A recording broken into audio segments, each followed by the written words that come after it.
Alright, I'm going to show you an effect with the 4 kings, okay? This is a new effect that I've been working on. I got the king of spades, hearts, clubs, and diamonds, okay? Now, what I have to try and do is turn the cards over like this without you seeing, okay? So what I do is I give them a twist like this, okay? That reverses 1 king, just like so, okay? 1 king upside down. I'll do that again, give it another twist, and as you can see we have 2 kings upside down, okay? Give it another twist, 3 kings upside down, okay? 3 kings upside down, 3 kings face down, 1 king face up, okay? Let's cast a shadow, and I get all 4 kings to magically reverse. The most amazing part is that if I snap, I can get the 4 aces, just like so. And you can see nothing but the 4 aces. Alright, now I'm going to explain this. What you have here is you have the 4 kings, you have the 4 aces on top of the deck, hold a pinky break on them. You want to have these in spade, heart, club, diamond order. I think the order matters because you want to get rid of the spade and heart. So as you square these up, okay, what you're going to do is you're going to steal them off. The way I like to do it is I go like this, and then I steal them off like that when they're still spread so they can still see how many there are.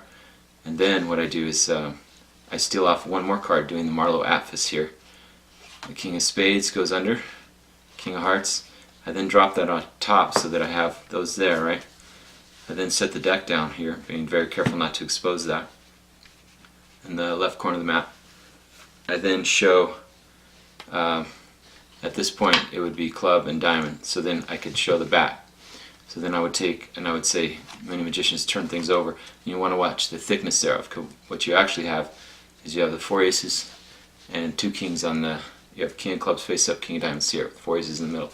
So what you're going to do is be careful on the thickness, so when you turn it over just keep it deep in the hand, kind of like dealers do. That's why they do that, because, well, they do it for different reasons, for cheating with seconds and glimpses and such. But we're not doing that for this. We're using the thickness hidden with the biddle grip and the deep grip, right? You then, as you put in the deep grip, you wave your hand.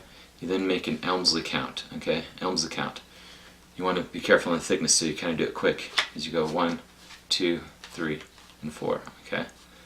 So now what happens at this point is it looks like you've got 1 upside down, okay? But actually you have the 4 aces and the 2 kings on top. You then give it another wave. You're going to go 1, 2, 3, and then come back up. So you can kind of do like an Ascanio type motion. Because what you're actually hiding those 2 aces underneath there. So I'll do that again. Wave, 1, 2, back spread. Thumb goes like this. Then you can kind of wiggle these 2 cards here.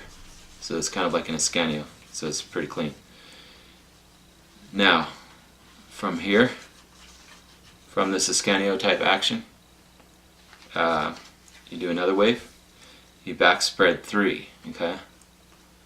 Now you can put this in here and you can use this action like this if you want, just to kind of give it a nice empty feel. Then you do the Ascanio spread, okay, on the last wave, Ascanio spread.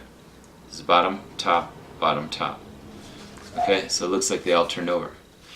You then snap your fingers, turn them over, you show Ascanio spread this way, you show they're all the aces.